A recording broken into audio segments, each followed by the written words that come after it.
aujourd'hui, nous allons parler, puisque nous sommes rentrés dans l'année juive, bien sûr, 5782. C'est l'année juive, donc selon le calcul hébraïque.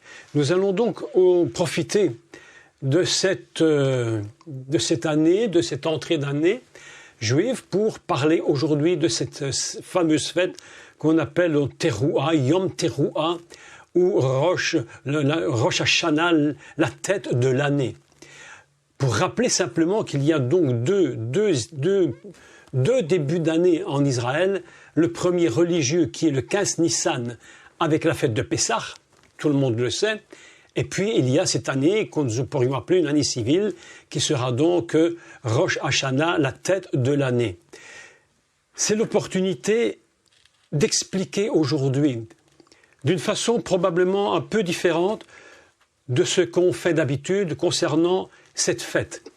Je suis convaincu, bien sûr, que beaucoup des milliers à travers le monde ont parlé, ont enseigné sur cette fête de Yom Teruah. C'est le jour du son du chauffard. Donc je vais aujourd'hui également rentrer dans le système et puis vous expliquer comment moi je vois cette fête. Et pour ce faire, nous allons, pour commencer, lire un texte. Alors, une petite question avant d'aller plus loin. Avez-vous tous reçu le document que je vous ai envoyé hier et très tôt ce matin? Si vous l'avez, vous le prenez avec vous, vous l'imprimez et vous le prenez. De toute façon, je l'ai mis également sur le chat. Vous pouvez le télécharger à partir du chat qui se trouve sur votre côté droit de votre ordinateur normalement. Et de toute façon, je ferai le partage en ligne dès que je vais vous en parler. Donc nous allons, pour commencer, parler, ou plutôt lire Lévitique, le livre des Lévitiques qu'on appelle Vaïkra, c'est-à-dire il crie, Vaïkra, le livre des Lévitiques au chapitre 23 et au verset 23. Donc c'est très facile à retenir, Lévitique 23, verset 23. Le texte est très très court. C'est une fête très particulière puisqu'elle est très courte au niveau du texte. Et nous le lisons en français, puis nous allons commencer de l'étudier à partir du texte hébreu. D'accord? Donc je vous laisse le temps de prendre votre Torah ou votre Bible. Et nous allons lire ensemble ces tout petits versets 23, 24 et 25, 3 simples versets, mais qui ont une importance absolument considérable au niveau des fêtes de l'Éternel. Et je commence. L'Éternel parla à Moshe et dit. Enfin, en hébreu, on devrait traduire « Il a dit l'Éternel à Moshe en ces mots. » En ces mots. Parle aux enfants d'Israël et dit « Le 7e mois, le 1er jour du mois. » Écoutez bien chaque mot et chaque code. Tout est codé. C'est un code parfait. Donc, le 7e mois, le 1er ou le 1, littéralement, pas premier. Il faut écrire le jour 1.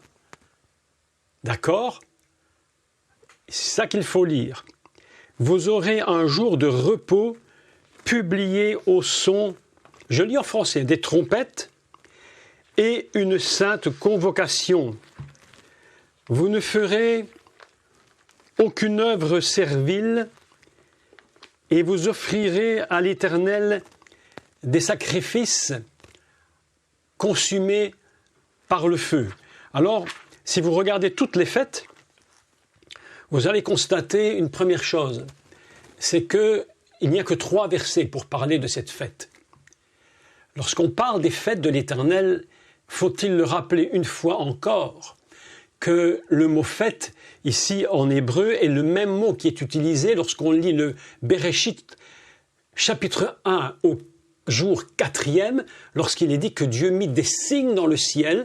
il a mis le grand astre et le petit astre et les étoiles comme signes dans le ciel, les Moadim pour signe dans le ciel, et c'est le même mot, la même racine qui est utilisée pour nous parler des 7 fêtes de l'Éternel. C'est très important de se rappeler ce que je dis maintenant. Parfois, les gens me disent, tu redis, mais la parole de Dieu est une seule et même unité indivisible, et on est obligé de répéter certaines choses pour qu'on comprenne bien le système, comment est écrit le principe des fêtes. Donc, nous commençons dans Genèse, où il est dit qu'il a mis des signes, et les fêtes, en réalité, sont des signes. Les signes, le soleil et la lune nous donnent les signes des fêtes de l'Éternel. D'accord ? Nous n'oublions pas ce premier principe extrêmement important par rapport à ce que nous allons lire. Donc, Vaïdaber Elohim el Moshe lemor, il a parlé l'Éternel à Moïse en ces mots. Et puis, nous allons maintenant tout de suite prendre les textes que je vous ai donc envoyés. Si vous les avez, vous les prenez devant vous. Je vais partager l'écran et je vais tout doucement vous expliquer quel est le secret de ces fêtes. Mais avant d'aller plus loin, je vais vous demander de prendre votre Torah et votre Bible et de bien regarder ce que je vais vous montrer. Il est important pour comprendre cette fête de Rosh Hashanah, ainsi que les 6 autres fêtes, très important que nous comprenions un premier principe.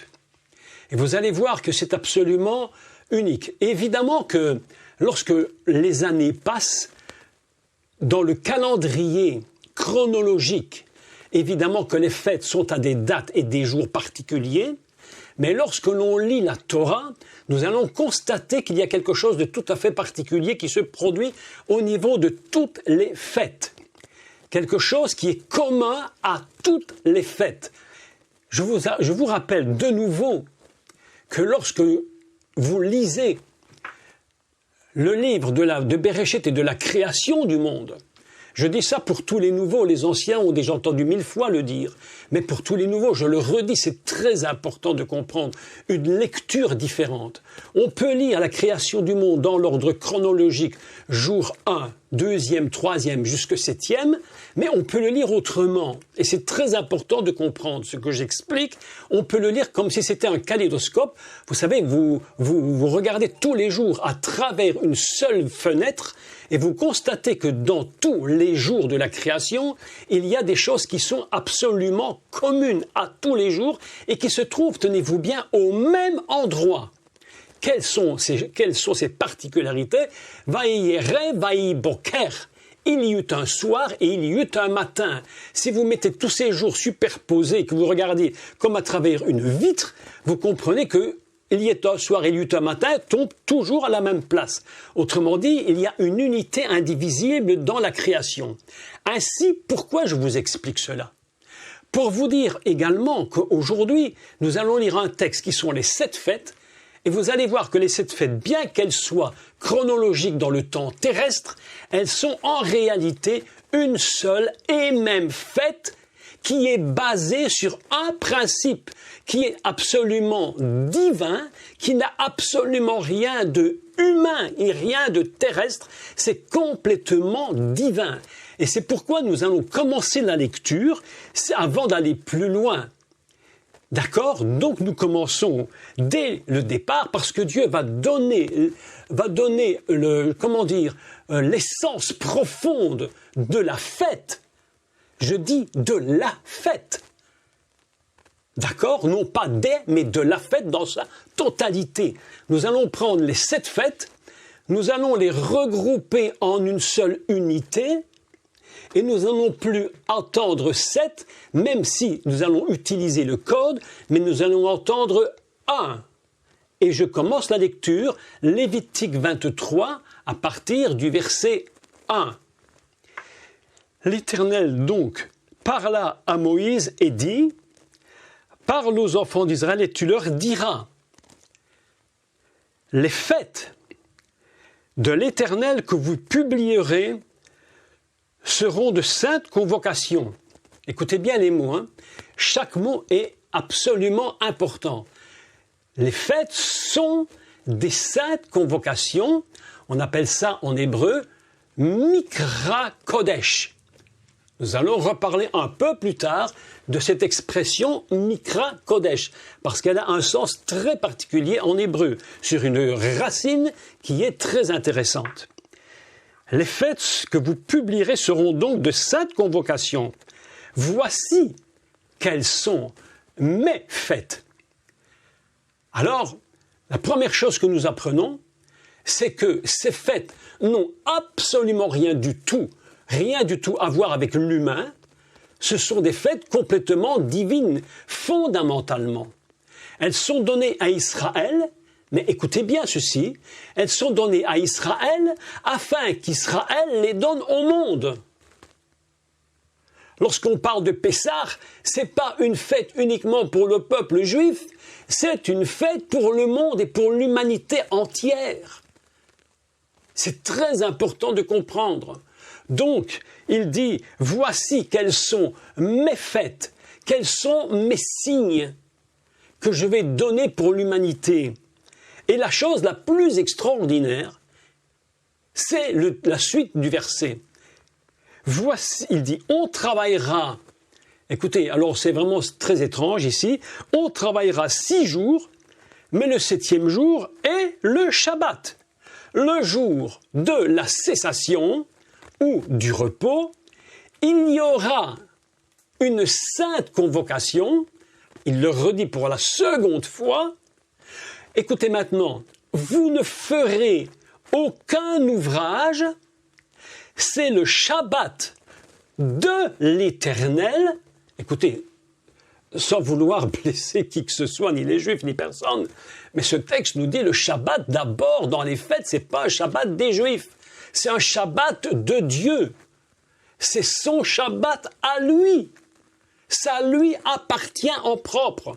C'est pourquoi il est très important de comprendre le texte où il est dit « Vous ne ferez aucun ouvrage » parce que Dieu ne veut pas. Dieu exige, je dirais même plus, il exige et il dit « S'il vous plaît, ne rentrez pas dans mon Shabbat avec vos systèmes humains, avec vos ouvrages. » Donc nous allons expliquer ça en détail. Vous imaginez que la première chose que Dieu dit, c'est que tout est fondé sur un principe. Toutes les fêtes, indistinctement, sont fondées sur le principe du repos divin. Vous vous souvenez, j'en suis convaincu, de ce texte dans l'Épître aux Hébreux où il est écrit « Ne soyez pas comme le peuple d'Israël dans le désert, mais empressez-vous de rentrer dans le repos de Dieu. » Pas dans le repos des hommes, mais dans le repos de Dieu. D'accord ? Afin que vous ne tombiez pas dans la désobéissance. Et quelle est cette désobéissance ? Donc, nous relisons cette petite introduction et nous n'oublions certainement pas ce qui est dit. Donc, on travaillera 6 jours, mais le 7e est le Shabbat, le jour de la cessation, le jour où nous cessons, donc nous allons nous reposer. Il y aura à ce moment-là une sainte convocation. Vous ne ferez aucun ouvrage, car c'est le Shabbat de l'Éternel dans toutes vos maisons.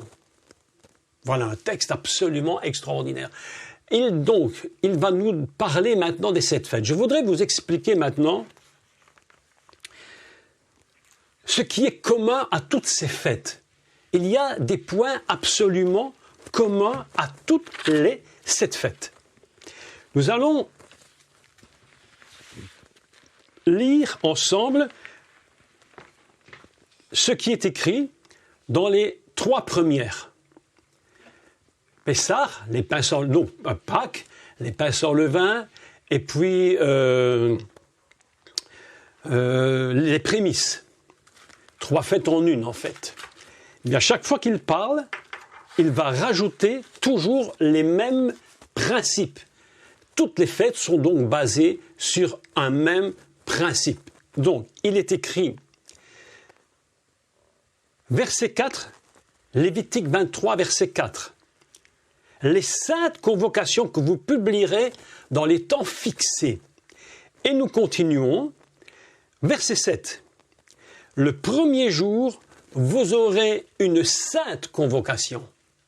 Mikra Kodesh. Et on continue. Vous ne ferez aucune œuvre servile, c'est-à-dire des œuvres qui vous rendent esclaves. Pour l'instant, je lis et puis nous commentons en détail.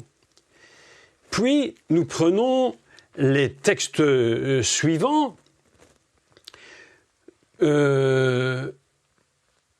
Voilà, verset 21. Je les prends un peu comme ils viennent comme ça. Ce même jour, vous publierez la fête et vous aurez une sainte convocation, car et vous ne ferez aucune œuvre qui rende esclave. Je préfère rendre esclave que servile, bien que servile soit la servitude, mais je le dis comme cela. Cinquième fête des trompettes. Vous aurez une sainte convocation, verset 25, vous ne ferez aucune œuvre qui vous rende esclave. Si vous lisez, on continue, d'accord? Et nous continuons au verset, la fête des expiations, donc le Yom Kippour. Le 10e jour de ce 7e mois, ce sera le jour des expiations, disons en français. Vous aurez une sainte convocation. Vous humilierez vos âmes et vous offrirez à l'Éternel des sacrifices consumés par le feu. Vous ne ferez aucun ouvrage ce jour-là. Vous voyez que toutes les fêtes, mais indistinctement, sont construites sur un même système. Il n'y a aucune différence. En finalité, si vous regardez les 7 fêtes dans le kaléidoscope, vous allez voir que la fête des tabernacles, d'accord? Donc, il est écrit au verset 36, pendant 7 jours, vous offrirez à l'Éternel des sacrifices consumés par le feu. Le 8e jour, vous aurez une sainte convocation et vous offrirez à l'Éternel des sacrifices consumés par le feu. Ce sera une assemblée solennelle. Vous ne ferez aucune œuvre qui vous rende esclave. Ainsi, pourquoi je lis ça? Mais c'est très important parce que, qu'est-ce que nous constatons à travers les 7 fêtes? C'est qu'en réalité, elles ne sont pas séparées ni l'une ni l'autre. Elles ne sont absolument pas divisées.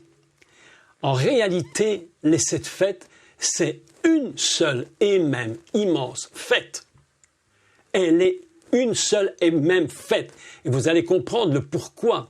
D'ailleurs, première explication très brève, c'est que lorsque on parle de Yom Kippour, la fête du pardon, mais en réalité, cette fête de Yom Kippour, on la retrouve directement dans la fête de Pessah, puisque le sang de l'agneau va couler pour le pardon, et que ce sang coule, évidemment que c'est le pardon. Donc Kippour est déjà inclus dans Pessah, et Pessah est inclus dans la fête des prémices.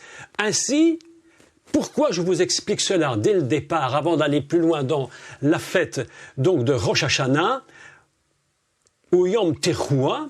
Eh bien, tout simplement parce que je veux que vous compreniez que lorsqu'on va parler de la fête de cette nouvelle année, en réalité, on est en train de parler de toutes les fêtes en même temps.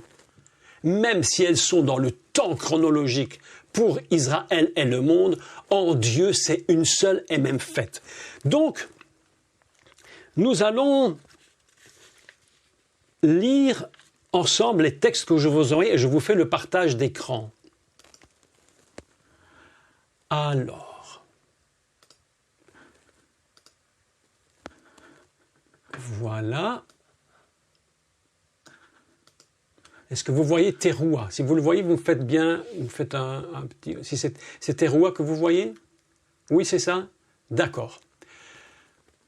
Vous avez donc ici, sur le texte que je vous ai écrit, le Lévitique 23 en hébreu. Vous avez remarqué qu'il y a des écritures en rouge, en vert en violet.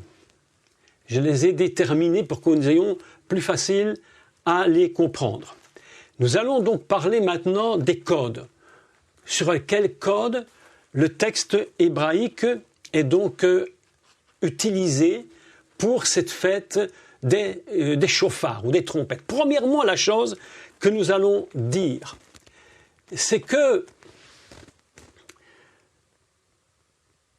le souvenir de cette fête dont il est écrit, en français, la traduction ne me plaît pas du tout, vous aurez un jour de repos publié au son des trompettes. Je n'aime pas cette traduction parce que si vous regardez bien le texte, il n'est pas écrit qu'il est un jour publié au son des trompettes, mais en souvenir, écoutez bien, donc il est écrit en souvenir du terouah. On appelle ça, donc, le terouah, si vous voulez, ce n'est pas le chauffard lui-même, mais c'est le son qu'il produit. On aurait donc dû dire que cette fête, c'est la fête du son. Même s'il est vrai que pour le son, il faut l'instrument, qui est le chauffard, mais littéralement, ici, il n'est même pas écrit le mot chauffard, il est écrit le son. Ainsi, Zikron Terouah, Zikron, c'est, écoutez, le souvenir du son du chauffard. Voilà quelque chose d'absolument important. C'est cette fête, c'est le souvenir, écoutez bien, qu'un jour, le son du chauffard s'est mis à sonner. On peut avoir le chauffard à la maison. En finalité, le chauffard, il est souvent à la maison pour ceux qui aiment Israël et qui aiment avoir un chauffard. Moi, j'en ai pas. J'ai pas eu la chance d'en avoir un. Mais le chauffard lui-même ne sert à rien dans la mesure s'il ne produit pas le son.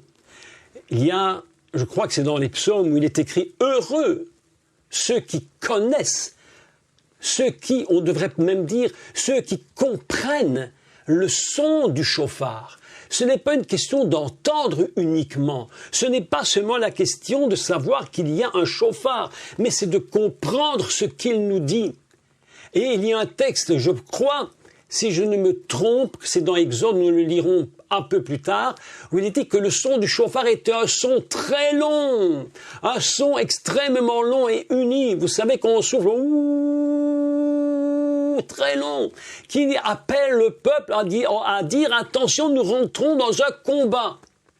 Ainsi, le son du chauffard, le texte nous dit littéralement, Berrodesh Hashvi'i, au septième mois, écoutez bien les textes, au septième, le jour 1. Eh bien, dans ce jour-là, eh bien, nous allons repérer le son que produit le chauffard. On appelle ça terouah. Terouah, le son. Écoutez maintenant le code. Écoutez le code. Et vous allez comprendre pourquoi cette parole, cette fête du son du chauffard est extraordinaire. Lorsque j'ai commencé ce cours, je vous ai rappelé, et c'est pas par hasard, c'est très volontairement que je l'ai fait, que la création du monde est fondée sur le jour 1. Et puis sur la totalité qui englobe l'ensemble, qui est 7. Et 7, c'est Shabbat. Eh bien, vous constatez que dans la fête du son du chauffard, la fête des trompettes, bon, comme on le dit en français, eh bien, les codes sont les mêmes. Au 7e mois, le jour 1, il est écrit Be'erad. Be'erad, c'est écrit en rouge. Be'erad, je vais vous le montrer. Ici, vous voyez, Erad, 1, comme Yom Erad, jour 1. Nous sommes dans un code similaire entre la création et avec, évidemment, ici il est écrit Hashvi'i, que je vous entoure, qui est la valeur de 7. Nous avons donc une fête des chauffards qui nous rappelle une chose. C'est le monde a été créé par le son du chauffard. Lorsque Dieu, il est écrit « Vayomer Elohim ». Mais écoutez maintenant la suite. Lorsqu'il est écrit « Vaikra Elohim », il a crié Elohim. C'est le mot utilisé dans la Torah au chapitre 1. « Vaikra Elohim ». Eh bien, ce « Vaikra », c'est ce qui produit le mot. Regardez, je vous l'entoure. Nous sommes dans les mêmes codes et les mêmes racines hébraïques. Il est écrit Mikra Kodesh. Mikra, tout simplement, il a crié. Qu'est-ce que le cri? C'est la convocation de Dieu. Lorsque Dieu t'appelle, il crie. Nous avons donc des codes. Les codes sont absolument surprenants. Recommençons pour bien comprendre.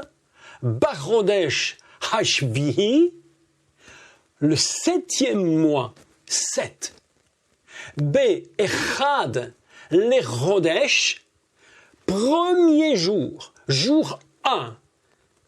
Jour 1. Le code de la création du monde vient de se mettre en place. Et nous nous rendons compte que la fête des trompettes, en finalité, c'est Dieu qui est en train de dire « J'ai créé mon monde et tout est à moi. C'est moi qui gère. C'est moi qui décide. Personne décide. » Vous vous souvenez lorsque Job était dans les soucis très graves et il parlait avec Dieu. Et Dieu lui disait « Mais Job, mais je paraphrase évidemment, il lui disait « Job, est-ce que tu peux m'expliquer comment j'ai fait le monde? Est-ce que tu peux m'expliquer? Est-ce que tu sais au moins ?» Et Job est obligé de reconnaître « Mais tu es tellement grand, qui peut te comprendre? Qui peut comprendre ce que tu fais ?» Mais nous sommes en train de comprendre que ce texte est en train de nous dire la fête du son du chauffard, c'est la création du monde. D'ailleurs, même les rabbins disent que cette fête de Yom Kippour, c'est la fête, l'anniversaire de la création du monde. C'est pas par hasard. Ce n'est pas par hasard. Alors que le monde était créé, quel jour, à quelle date, à quelle heure, je ne sais pas, personne ne le sait. Mais au moins ce texte nous rappelle par les codes 7 et 1 que nous sommes dans un système de création fondamentale. Lorsque Dieu crée son monde, il a dit Dieu, lumière soit, qui a crié le chauffard.